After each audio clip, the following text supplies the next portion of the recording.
Welcome to Home and Away, a Tottenham Hotspur podcast hosted by myself, Graham Spice, and Glen Cowie, where we discuss all things Tottenham Hotspur with both a match attending and international supporters view.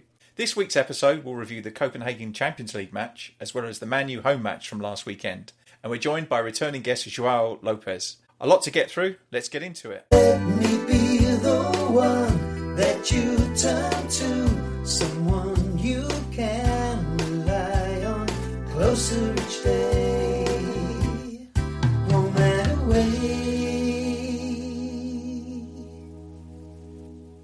Glenn, are you good? Yeah, not too bad.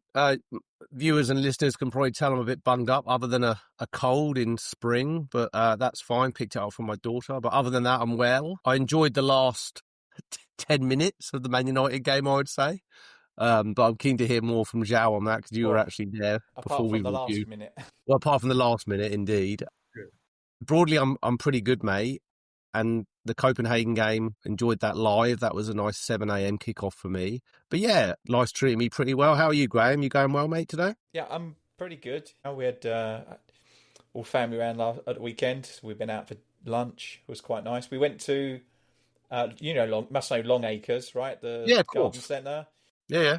Sort of Bagshot way. It's a really nice garden centre, but my God, was it busy. It was just...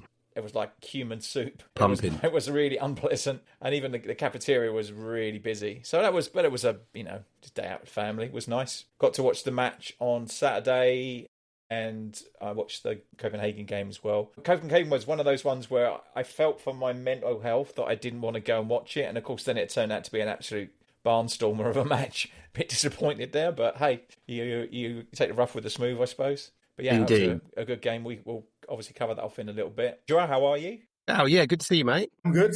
Returned from your whistle stop tour of London?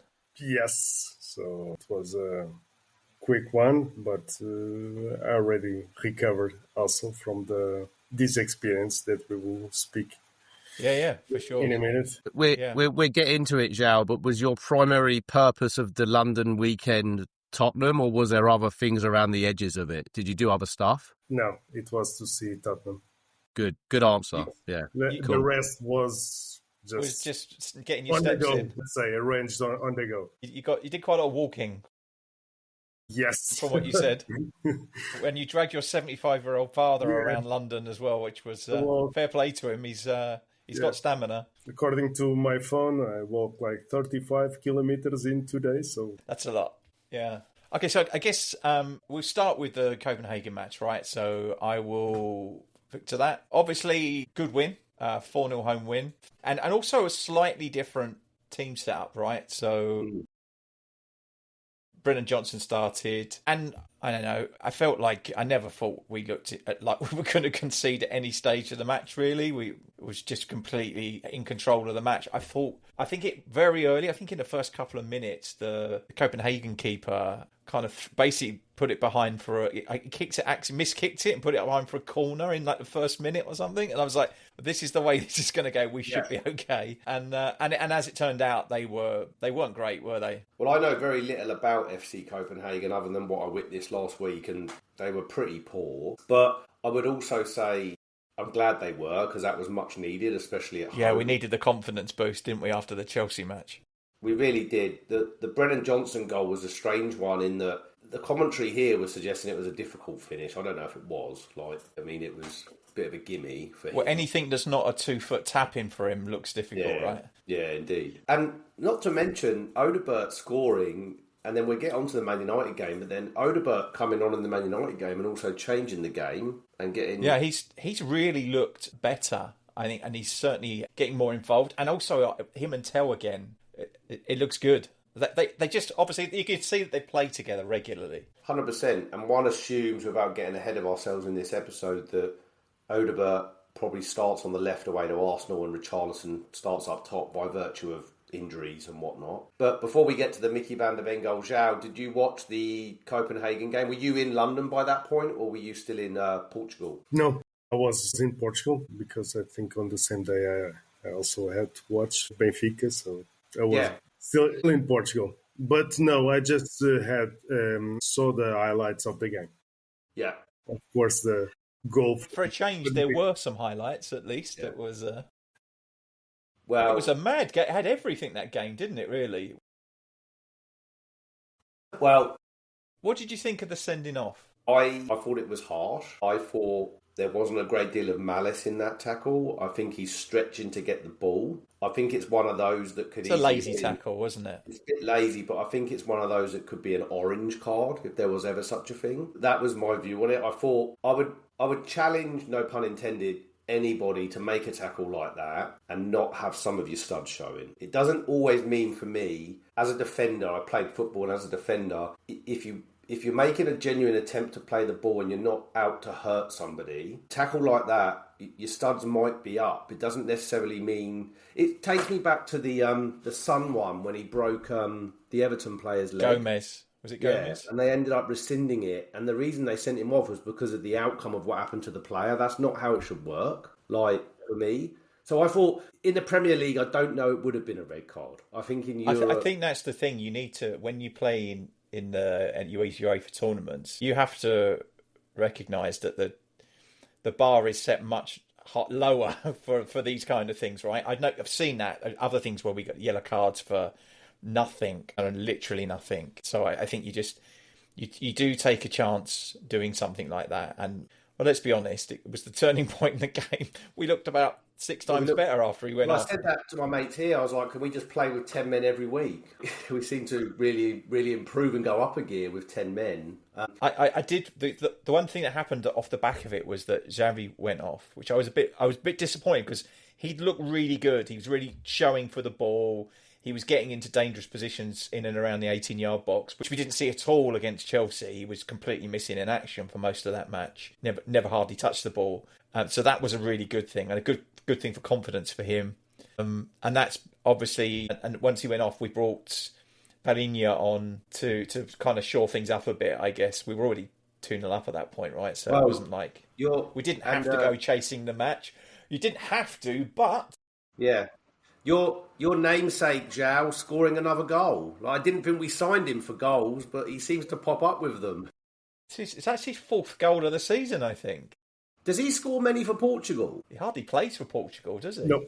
Yeah, I wondered that. On Portugal's squad, no, as I told you, normally the first player, it's Vitinha in his position. Yeah. It's interesting, isn't it, that we've signed this player that we thought was going to be the enforcer, almost the Wilson Palacios again, Graeme, or Stefan Freund, who never scored bloody goals, and he's popping up with a few.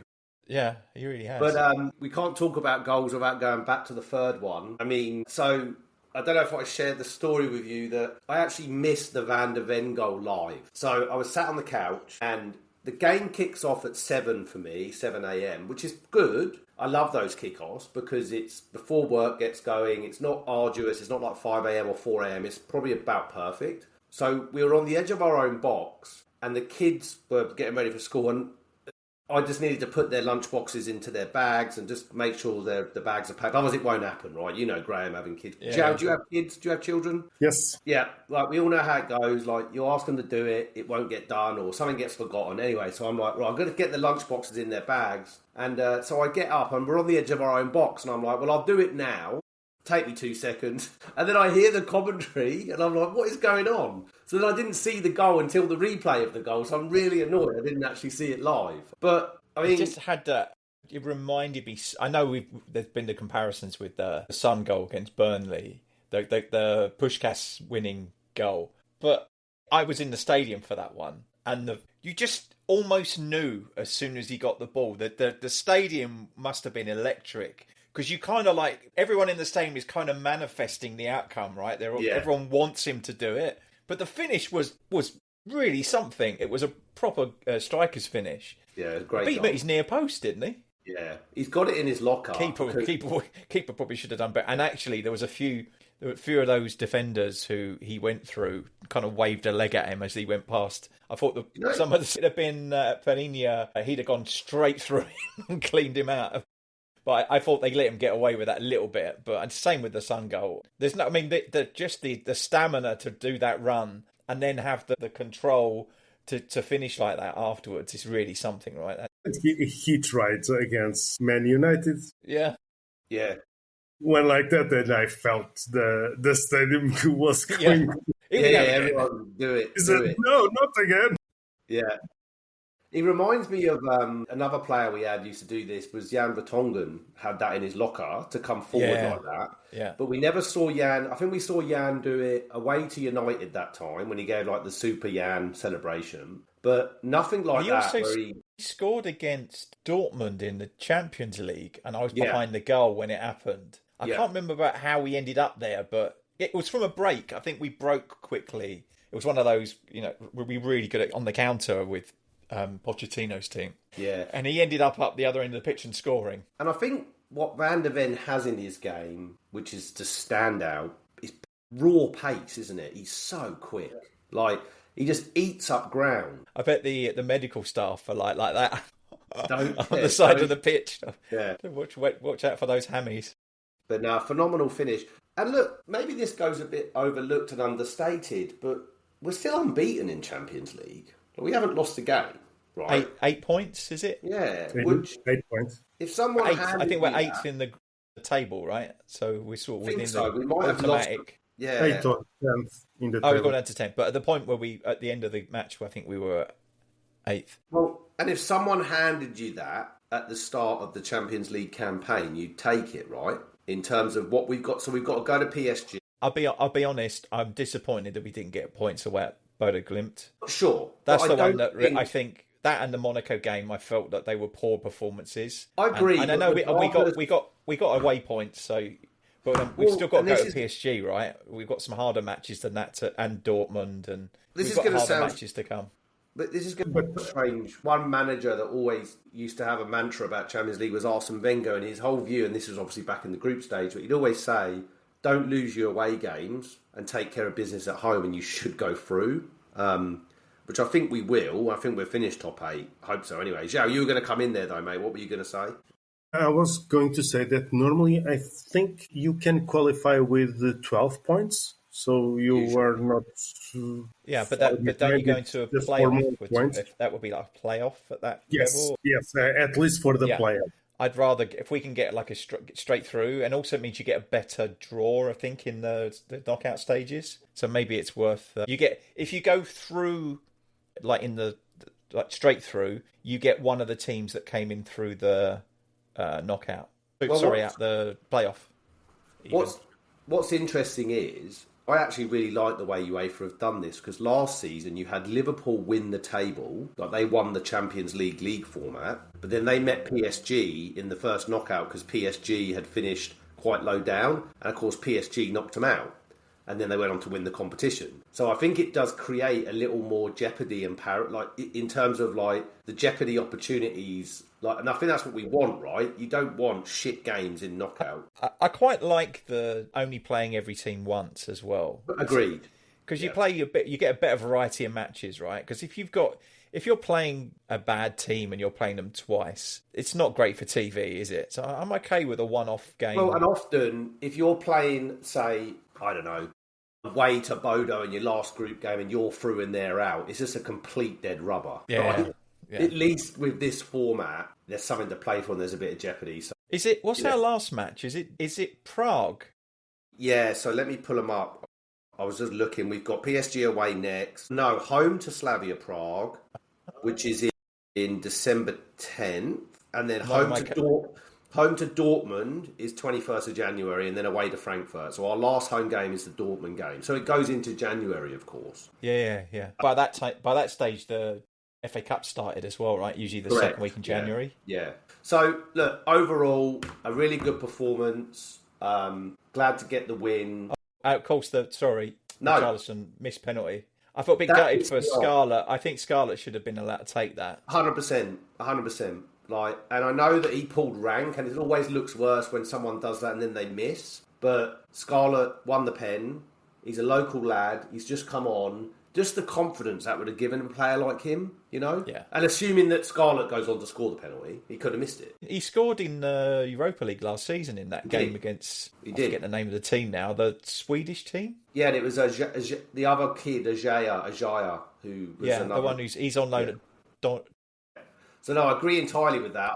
Yeah. I actually thought Richarlison made himself look a bit of a dick, but Also, every time you do one of those staggered run-ups, you look a right twat when you miss it, don't you? yeah, poor Just penalty. stick your laces through it, man. You're 4-0 up. I think there should have been a directive to let Dane Scarlett take that. Yeah. penalty. Yeah. And I'm assuming he's probably the designated penalty taker at that point, but even so, I mean... Yeah. No, indeed. Never mind. Well, I think moving on to the Man United game, but we have our guest here, Joao. That was your first game at Tottenham Hotspur. So I think, Graeme, you have some questions for Joao. But yeah, I just really, because I think I really want to understand a bit. So you did the whole thing, right? So you started in London, you came out on the train to White Hart Lane. Yes. So did you see the stadium from the train as you were coming past? Because it's No. kind of slightly elevated, right? Because it was crowded, like sardines inside of a train. Is it like that in Lisbon on the trains when the teams are playing? Yes. Yeah, Normally it's the same. Okay. We arrived not by train, by subway. Yeah. Or tube, and we just see The first time you see the stadium is when you get to the end of White Hart Lane onto the high street. Yes, and I will tell you, it was wow. It was really spectacular. This because let me tell you, because it's different. As you said, and we were texting a lot during or before and after the game, and you were telling me that it feels like a spaceship. Maybe yes, but in a normal, in a traditional neighborhood, and in Portugal, we don't see this because normally, the new stadiums are usually built like in industrial areas, aren't they? Yes, it's or in the middle of big buildings, so you don't have this wow factor, let's say, or even for lower clubs, the stadiums are outside and nowhere the stadiums are built. So where the land was cheap. Yeah. So and I think that's the thing, isn't it? Like you can imagine the cost of real estate in London. So if you had that plot of land and you were selling it for residential use, it would be worth quite a lot of money. I'm imagining. But yeah, so that's cool. So and also the one thing I didn't mention is that obviously you did the trip with your dad as well, right? So yes. So his first time in London, or no? He went already 4 or 5 times, but just doing some on business. Okay, yeah. In the past, but it was just one of his tick boxes to put in his life. Let's say it's so. And thanks for also to help me to give him this tick that's cool. in his life. Yeah, and I will tell you that my last on the airport coming back to Portugal, I just asked him, so what was the expectation? Or it was better than your expectation, lower than your expectation? And he said, succeeds my expectation. So that's it cool. was very, very good. That's really cool. So I guess the other thing is that you've watched a lot of games on TV. What did you, when you first, obviously you did all the bit inside the stadium, you went, you saw the brewery and all of the stuff behind the scenes, and then you found one of the live music places as well, right? Yeah. It was funny because normally in Portugal, at least me and the persons that are with me going to the stadium, we are just, the match starts outside in the food trucks, let's say. Yep. Outside of the stadium, and we just enter in the stadium just minutes before the game. That's how it used to be in Tottenham. Yeah. So the way it is now, Joao, is quite new age in that what you just described, except insert pub where you said food truck. Like I'd be in the pub until like 10 minutes before kickoff, and then it's a mad dash to get to your seat. Yeah, they've really made a push to it's a revenue grab, right? They want the money that the food trucks were getting, and actually doing a pretty good job. The food's actually decent. It is. Selection of drinks is good as well inside the stadium. I think they've done a pretty reasonable job, and they've created spaces for people to congregate without it feeling. It's busy, but it doesn't feel too bad. There's 1 or 2 places I felt there's a couple of pinch points when you're trying to get like everyone down one end of the stadium or something. It can get a bit tight, but generally, I think it's really nice that there's kind of like social areas for you to kind of meet up with people in and around the stadium, which is cool. And then it's a long way up to our seats. Obviously, I did warn you that it's a lot. But we did it. The first time me and Glenn got season tickets was at Wembley while they were building this stadium, right, for 2 seasons. And I used to go to Wembley, and I had similar kind of seats in the corner up high, and I was like, it was okay because Wembley has escalators, doesn't just have steps. So I'm like, I got to the new stadium the first time I went in there, and then it's like 5 double flights of steps. I'm like, fuck me, that's a lot. It was a long way up, and you got to be pretty fit, that's for sure. They open up. There's a lift, isn't there? But don't you have to be non-able? I think it's like wheelchair. I was with my dad, so yeah, I can use the lift. Hey, yeah. But after a couple of pints, so we have decided, no, let's go by the stairs. So then the first time you see the picture, I mean, the stadium inside, I think it's pretty impressive. And the one thing I'm really disappointed is that you didn't get to see it at night, because I think it's much more impressive at night with the lights on. The same, because if I will tell you just to come to see a Benfica match, I will tell you to see a match during the night, because it's different. Yes. Yeah. It's not only the sound, let's say, it's with all the lights. Yes, the mood. Yeah, the pitch looks greener. It's kind of just everything about it, I think, is a little something extra. Yeah. But yeah. Yeah, so were you there long before the match? Like at the seats, were you pretty close to kick-off? No, we just arrived at the seats at 30 minutes before the kickoff. And it was like also the day, because I don't recall the name of the day. Remembrance. So they did the Remembrance Day. Yeah, yes, yeah.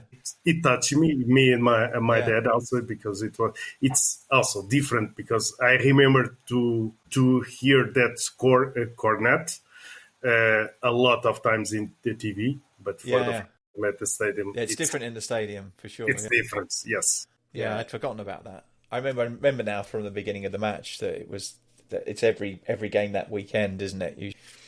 So that's cool. And then the match itself.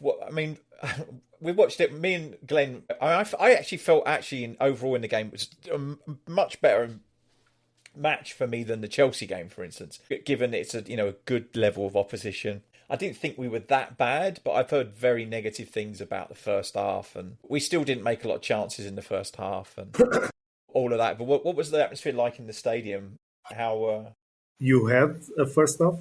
Because I never seen. Yeah, I guess it wasn't great, but I didn't think it was as bad as people were making out. I mean, they're a much decent team. I thought they were quite good. They seem to have sorted it out the first half. Yeah, Man United for sure, yeah. But one thing I'll say is they were also pretty blunt. Like, they didn't create a great deal. When you think how much money they've spent on attacking talent, right? Yeah, and it's like, I actually thought their first goal was just really, really poor defending on our part. Like, there was probably 4 occasions where we could have just cleared our lines. And he's not, didn't. And Buemo's not that big, is he, either? No. And it all started with, I think it was Sarr, who tried to play a short 1-2 in his own box. And it's like, just clear it. Like, what are you doing? So that was frustrating. But I don't know. They weren't spectacular, but they also, like, they seem to defend quite well in terms of as a unit. They seem a lot better, right? Yes. But definitely. To your point, comparing it to the Chelsea game, at least we had a go. If that makes sense. Like, we didn't just lie down, right? We were trying to change it, and we did change it. Like, Odegaard made a difference coming on. I thought Tell's goal was really the substitutes well taken. really made a difference, and I thought second half we really just turned it up a lot. Yeah. We were much better in the second half. And actually, I don't think they could cope with that. Most of the second half we were making good chances against them. And Odegaard really helped. Absolutely. And I'm keen to get your view, Joao. You were in the stadium, but I could clearly hear it. Like, the atmosphere, once Tell scored, the atmosphere just went up. And then, obviously, Richarlison scored, and we all thought it was going to be the winner. And then, like, once they equalised, it was like, you just heard the atmosphere just went completely flat. But what was it like for that last 10 minutes in the stadium, Joao, for you and your dad? Like, in terms of, well, from, like, minute 84 maybe when Tell scores, like, it must have been pretty bouncing and pretty fun to be there for. Amazing. But before that, it was 5 to 10 minutes before, it was like a massacre, and Tottenham playing in almost near the net of Man United. Yeah, we really had them under pressure for Yeah, quite yeah, a long period. Yeah. So we felt at the stadium just few minutes before it's a matter of minutes, okay, for the equalizer. And yes, and the 10 minutes except the last one, yes, it was a joy to see the match. But on the first half, just to add my comment on that, I felt like a big disconnection between the defense and the attacking, because I was chatting also with Graeme on the first half. My view, it was just Xavi trying to find out some free space to receive the ball and trying to move forward with the ball, and no one was trying to also to No one receive. running off of him. Yeah. Yeah, so that's why, and maybe we will speak about that boo after the Xavi Simons sub. Yeah. Because for me, yes, it was a sacrifice for a better team, and we know that now. But at that time, He was the only one creating anything at the time, though, for sure. Yeah, I think he obviously played. He played 60. Only played 60 minutes on Tuesday. Yeah, 65. Yeah, Yeah, because he got subbed after the red card, didn't he? So this one he got subbed again, which I thought was unfortunate again, but we can't argue with the change it made to the team for sure. I read something on The Athletic, and they were likening it to, and of course it all played out not the same way, but you remember under Nuno when he took off Mora for Bergwijn, and he got absolutely pelters and everyone was booing, and that was his last game against Man United when we were 1-0 down around the same time of year after 10 games, and he got fired, and then I remember that. in. Yeah, I remember that game. There was an article sure on The Athletic. Yeah, there was an article on The Athletic likening that change for Xavi Simons. Did they watch that game? Wasn't it called? Didn't they call that game El Sacchio? El Sacchio. Because everyone thought whoever lost that game would end up with Conte, which everyone thought was going to be a good thing. And we lost 3-0, I think, in the end, didn't we? I think we lost really heavily. And the article, it did turn out to be Nuno's last game, and then we did get Conte, and then the rest, as they say, is history. But the whole article preface was like Xavi Simons going off, Tell coming on, the fans not liking it, but in fact it working. So yeah. The other change that made a big difference was Udogie. He always does. I don't know what he just offers so much more balance. Spence has not been great the last 2 or 3 games. I haven't thought. Well, Udogie played against Copenhagen, and he offered us so much more balance. Go ahead, Joao. No, I think the first goal, the assist is from him. Yeah. I think really stretched. I think he really stretched them as well. I think the other thing is because they play as back three, right? So they with wing backs, and I think that it can create quite a lot of space in behind them. And I think that's where Odobert and Udogie can work quite well together. If you can get players in behind them quite easily down the sides still. So, and it seemed to work quite well because it would have been nice to see the balance and having Kudus on the other side, but obviously didn't make it or carrying a knock. I'm worried that this is a Solanke knock and not a normal knock, where he ends up having surgery on it, or a Colomwani dead leg, which is like a 6-match out. I really want him back for the North London derby. I think Kudus will be. I don't understand where that came from. That Mwani's out for 6 weeks with a fractured cheek, broken jaw, broken jaw. Yeah, I don't know how it happened. How did it happen? I think it was something with Maguire where they clashed. It looked pretty innocuous. Christ, you could really do damage crashing at that head, couldn't you? Yeah, indeed. You might as well go and headbutt a concrete wall. It's 70% water, okay? Yeah, exactly. I don't know if it translates very well, but they call Maguire slabhead. Yeah. But that's how he's done it. But again, this leads into 2 points of conversation, right? For the North London derby, we all probably think and assume it will be Richarlison up top and Odobert on the left. But there's a bit of a clamour for Dane Scarlett to get his Harry Kane moment. I can actually be given a start. Things tend to happen with Dane Scarlett when he comes on. Like the Copenhagen we've covered where he won the penalty. Your view, Graham, before we started to record was you wonder if there's a burst of energy there because it's a substitution. So 10 Yeah, I mean, most of there. he comes on and he looks bright, but is it because everyone else has played 70, 80 minutes and he's got fresh legs? He's got youth on his side as well. A little bit maybe, but he's definitely a player in there for sure. Well, and then there's the other school of thought now as we get into January, which isn't that far away. Ivan Toney. The rumours are that a 6-month loan is likely. We've got no Kolo Muani. He's not back. On current stat, it will be mid to He's late out till Christmas. He'll be back in January probably. Maybe. Solanke, I don't know what's going on there. Is he dead? Everyone who's currently injured, it's like a black hole they fall into, isn't it? It's like the Twilight Zone. I don't know where they are. Don't know what's up with them. You can't get any real meaningful information about when they'll be back. Yeah. It's really very grey, isn't it? So Ivan Toney seems to make sense. But yeah, have you seen how much he earns, by the way? Silly money, and it's got. He's the third highest paid English player in the world. Was he like 500 grand a week or something ridiculous? 25. That's more than Harry Kane. Tax free. Yeah. Harry Kane's on 400k. Look, I'm not saying I agree with the league in Saudi. I don't really. I don't think it's very well supported. I think it's a bit corrupt. But you can see where players go. Surely not. No. Yeah. Ronaldo, I believe in Ronaldo. Unless I'm Portuguese, so he says that it's the best league in the world. So I need to believe him. Yeah. No, I was just thinking if the PIF, is it the investment fund, if they wanted to buy the Tottenham Home and Away podcast, they would be fantastic. You're welcome your investment. But you can see why players' heads like Ivan Toney's are turned, right? In terms of, like, okay, you can go make that money for a year and a half, you're setting yourself up, you're setting, it's generational wealth, right? You're setting your kids up, your grandkids, like, you don't forever ever have to worry about money. So you get but let's be honest, if he's earning 150, 200 grand a week in the Premier League, that's generational wealth too.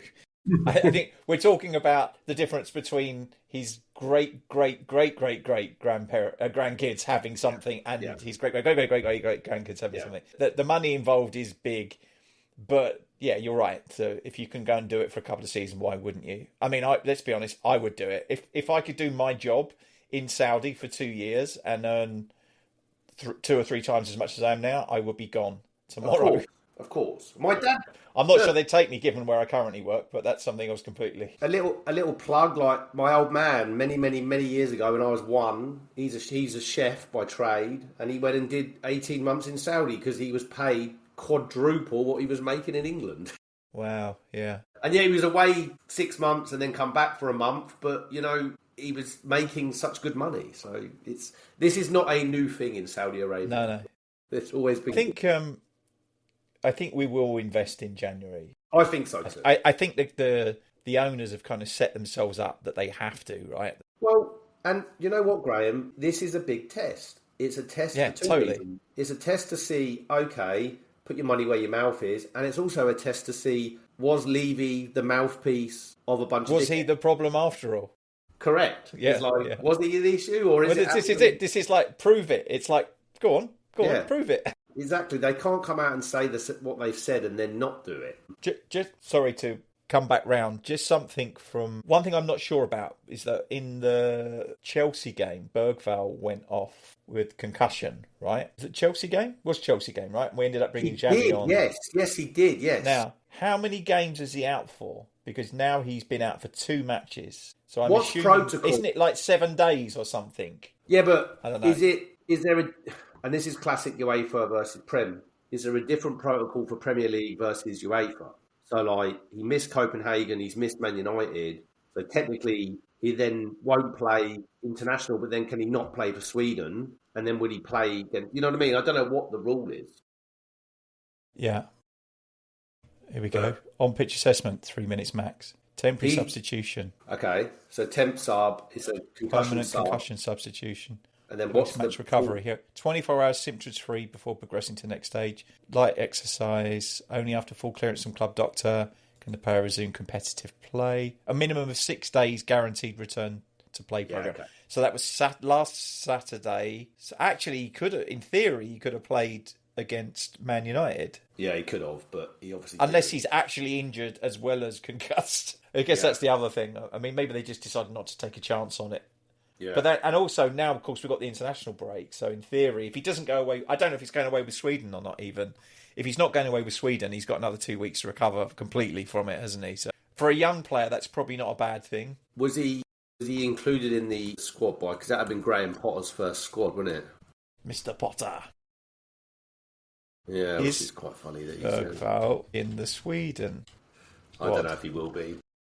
ChatGPT to the would rescue. you play him ahead of Sarr? Like, if he is fit and available, Graham, would you play him ahead of Sarr in He's terms in the of squad. like, that kind of number 8 role up and down the pitch in midfield, or do you think Sarr starts ahead of him? I don't know. I like them both. It's difficult, right? It depends on how we set up. I mean, maybe he'll do something specific against them. One thing's for sure, we better get a shit together for set pieces because they are the masters, aren't they? Yes, indeed. Yeah, well, we'll do another episode, I think, to preview that game because we don't know what's going to happen in the international break as far as injuries and whatnot. Sorry, just to confirm with Bergvall, the squad list announced on 5th of November includes Bergvall alongside other Spurs-connected players. Who else? Who would that be? I don't know. I don't know who else would be in the squad anyway. No, me neither. Unless we've got some youngsters or something. Well, Potter confirms that Bergvall is available despite a recent concussion. Note, available doesn't necessarily mean he will start. Fitness, match context and tactical decisions still apply. But I'll be honest, he's a good player, and if he's available, they'll probably try and give him some minutes. They're onto a bit of a shitstorm, really, because I think they won't qualify. It's unlikely they qualify, but they need to win. They need results. Has he just taken... It's his first match, isn't it? Yeah, it's the first match. Apparently, Be if you're interested to shit see how he at does. Chelsea and West Ham, you get an international gig. Well, he managed in Sweden before. Yeah, he did. He's Osterden's, wasn't it? He's got a connection there. He's fluent in Swedish. Yeah. Subjectively, Not it makes sense. like proper fluent, as opposed to Steve... what's his name? Steve. Yeah, indeed. So it's quite funny. We've noticed, Joao, even when some of the English managers manage abroad, they obviously don't speak the language, but they kind of put on a fake accent. So like Steve McLaren, who was the England manager and he'd managed in the UK. FC20, wasn't it? FC20 in the Netherlands. And his first interview with them, it sounded like a Dutch person talking in English. It was quite funny. Have you seen the footage of him lately? Because he's manager of Jamaica. And he's like, go on. It does, so funny. But so before we wrap up, Joao, any other takeaways from your experience at Tottenham? Like, well, first of all, are you going to get to go again? Like, you used our tickets, and I can say with confidence, with notice and planning, you can always use our tickets. But do you think you get back this season? Maybe you and Graham could get to a game. I would love to. And also it was this mixed feeling also because we would love to join the game also with Graham because as an insider, he can show us more and explain more about this. Or I could swear a lot. It's part of the game because we can talk about these different about the Portuguese game and the game that I saw. I will not say the English game, but at least the game that I saw. I think in England everything feels more calmer, more organized. Okay, but the passion, the same. In Portugal, the games that I'm seeing, they are more emotional, but also more chaotic. Yeah, okay. Everything. And since you enter the stadium until you get out of the stadium, it's more southern European games. I think you already saw some games and they are more chaotic in terms of this, but more passion, more Latin, let's say, and for sure with a lot of swear words also. I did say to you, make sure because we had Fernandez on the pitch, right? So I was going to make sure you give him shit. I'm sure he'd hear you from the fifth story, but it would have been... I used to do that all the time when I used to go and see matches and I was behind the goal. I used to swear in Dutch at the opposing Dutch players when they went to take corners and stuff like that. Good stuff. So the other thing I was going to say, you also mentioned to me, one of my favourite texts from you during the day was, my dad is spending my inheritance in the mega store. Yes, I did like the scarves. I think they were very. You went for something quite. we love it. Yes, love it. Yeah. Yes. Oh, that's a Well, great but scarf. it was just the beginning because after this, let me check a shirt. Yeah. That they are too expensive here, and we are from Portugal, so Yeah, you can probably get one much cheaper. it's fine. It's fine. Let me like a sweater also. So I think it's enough. Okay. You could spend quite a lot of money there quite easily. There's also some really bizarre merchandise, like the weird stuff. Like Everything it sells there. It's like I've got. the chain, everything. yeah, shit. The chain Yeah. from Tottenham Hotspurs. Yeah, It's it there. is a bit. Also, I mean, I know. So I'm just I've going got to it say very somewhere. quick. I've got a key ring in the. It's a cockerel shaped key ring, a transparent key ring, and it was With from the grass season. in it? Yeah, with the grass. Yeah, I've got that one. Yeah, From we're all. that's from the last one from the last stadium, right? Yeah, we're all speculating. Is it just from Daniel Levy's back garden though? Like they claim it's White Hart Lane turf. Yeah, some really unusual But stuff. at the end, it was a fun because after that draw at the end, in the last minute, it was normally in Portugal. The persons are going home and don't speak to me. Okay, let me digest this. No, it was funny because my wife was asking also for a scarf because she liked it also. And okay, let's pass through the store. I think we can go there and quick and buy one and get out. Big queue there, and come on, they just draw. So Go on. are you spending more money also? There's a few very traditional places around there. Like there's probably half a dozen pubs that are kind of the regular haunts for the home supporters. And also the one I sent you to Hot Bob's on the way back for a burger, right? Which is one of my favourite I places. saw a lot of pubs there on the way. Yeah. Systems. The Gilpin's Bell, Is it Bell and Hare? Rates, Bell and Hare, the Bricklayers. My go-to is always, and it's there was two. It was close to the stadium was the Coach and Horses, which is a bit down the high road, and then the other one, which is down, I think it's Church Street, is the Antwerp Arms. Oh yeah, Antwerp. That's I think that's a community-owned pub now. Yeah, sounds something right. like that. So mine used to be. I'm going back obviously quite a few. It used to be the Railway Tavern down White Hart Lane.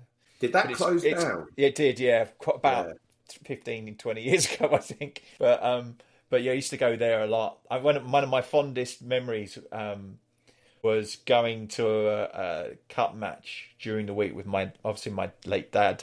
Taking him, but we were in the pub beforehand, had quite a few beers, went to the game, enjoyed the match, went for more beers after the game, and then my dad was a really fussy eater. Like he didn't like salad, didn't like any salad, didn't like pasta, didn't like pizza. It was a traditional meat and two veg guy, right? Yeah. And that night he had a doner kebab with chili sauce on it, and then he ended up having an argument with some woman on the street on the high road because some woman was shouting at her like toddler at like midnight, and he's like, "You shouldn't be doing that," and he's like, "What do you?"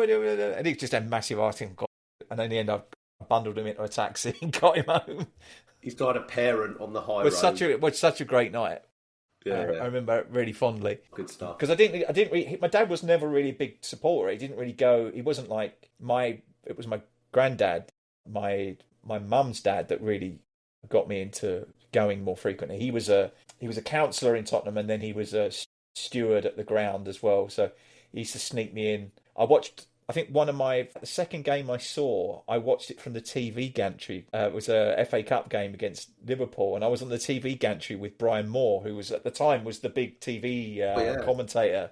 Yeah. So I had some really interesting experiences early on. It's but funny. the other one that you never got to sample, and there's always a big queue for that, is Chick King, which is a family-run chicken shop opposite the stadium. But if you ever go there, there's a queue around the block. It's very, very popular. So it was, of course, needed to catch up with the modern era, and I do love the new stadium. I think it's amazing, but there's something to be said, Joao, for the old White Hart Lane. And they're a relic now because Goodison Park's gone. That was quite similar. Yes, most of those stadiums are not around anymore. Villa Park is probably one of the last ones, isn't it? Really? Oh, and Hillsborough probably that's a shithole. That's got a lot of problems with. It's half condemned, I think, at the moment. Craven Cottage is smaller, but White Hart Lane. But even that's been renovated. That's got a new stand in it as well, isn't it? Palace. The old White Hart Lane, the original White Hart Lane, there was something special with that stadium. And when it was loud, God, it was loud. Like the last season at the old stadium, we went unbeaten at home. Yeah. And the last game we beat Man United, and that was when there was a pitch invasion. It was absolutely magical that day. Yeah. And I do really miss the old stadium. The new stadium we've had these conversations about the atmosphere and what's happened with I don't want to, this is not present company excluded, that foreign tourists who come and watch matches, but I'm talking about like in groups. When Son was there, we used to get a lot of Korean supporters, and there was always this discussion: does that affect the atmosphere? And I think it does in a certain way, because it kind of means that the mix of supporters isn't the same. Even the fact that from the old stadium to the new one, people were sat in different seats, so like all people that were used to be in a crowd together probably got dispersed around the stadium, and which didn't help either. So I think there's a lot of reasons, and I still think that as I recall, selling a ticket at the old stadium was hard. It was not easy to do. Now it's a piece of piss. Anyone can have a season ticket and offload their tickets fairly easily. I mean, I remember I think that leads to a lot of... Yeah. Tickets were hard to come by. Like, in terms I remember going and picking my tickets up from the ticket office at the stadium. So one of my fond memories, talking about dads and stuff, one of my fond memories of my old man was that cup run that we did in 95 when we had Klinsmann, 94, 95. And my old man and I, we went to every round, home and away. But I remember taking our sleeping bags to get tickets for the semi-final at Ellen Road. For some weird reason, they played Spurs-Everton at Ellen Road, which probably favoured Everton fans more than us, but whatever. And we took sleeping bags and a pillow. And you literally had to pick your spot. The ticket office would open at like 10 a.m. And there was loads of people just sleeping like along the high road or wherever the ticket office was. And then you'd wake up, then you'd get in line, and it's like a lost thing, you know, like in terms of how you'd get your ticket. It'd be like literally first come, first served, like, and you had to present the stubs of the previous rounds that you'd been to, so you could show that that's the equivalent of loyalty points for like. Correct. Yeah, interesting. So, great stuff. But well, unfortunately for me, I need to drop off because I've got a work commitment. But if you guys want to continue to speak, I'm all for it, mate. Good content. I have an editing and sleep commitment. Yeah, indeed. In that order. Well, it's been really good to have you on again, Joao. I'm glad you got to go with your dad. I'm glad that we didn't lose. I'm glad that you actually had some good atmosphere. Yes. And So we also had a bit of a turn up, which I think might end up being a good thing as well. So last week I listened to, Ian, who runs Poddingham Podspur. He had Mike Lee on, who Spurs show. Has been running the Spurs show for like nearly 20 years, I think it is. And he happened to mention that he's currently living in Portugal.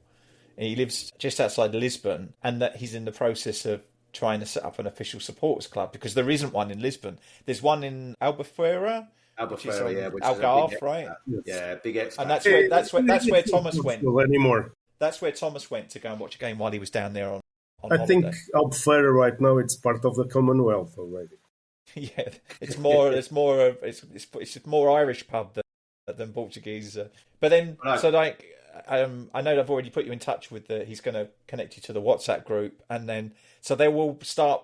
There's a pub in Cascais which they'll go and watch the matches in. So it'll be somewhere if you wanted to go and watch a game with the other supporters there. That would be really cool. And it also means if I'm over there for a match during the week, then maybe we can go and do that as well. That would be really cool. I'd quite fancy that. And Michael also agreed to come on as a guest sometime in the future as well. So I'm really looking forward to that. He's really good value. He was an excellent guest for Ian.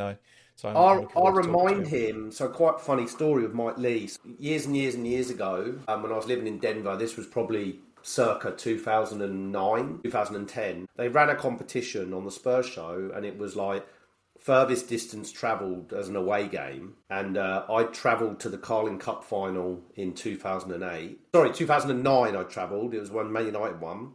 And I broke my leg and I wasn't able to go to the game. My brother took my ticket. So I wrote in with this story and I won the prize, which was a book, Maurice Keston Superfan. And then I was engaging with Mike on the emails about all that and him sending me the book. So I'll remind him of that. But he'd be a great guest and he's a really lovely guy. So no, that's great. I loved his interview with Ian. It was really good. Yeah, awesome. Real positive vibes. All right.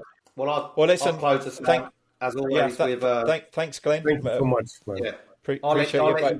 I won't leave, but I'm gonna turn my camera off and whatnot. But as always from me, come on, you Spurs. Yeah. So thanks again, Joao. Obviously, no matches this week, so we'll do another episode shortly before the North London derby with a very much a focus on that. So one of my least favourite matches of the season, especially with the away fixture. It always feels worse. But we'll see, I guess. So thanks to everyone who's listened in. Please like and subscribe to the podcast to tickle the algorithm so we can get in front of more Tottenham supporters. And do let us know in the comments what you think of our chances in that North London derby. It'd be good for us to talk a little bit about that when we do the episode. And to close us out, come on, you Spurs. Let me be the one that you turn to, someone you can rely on closer each day.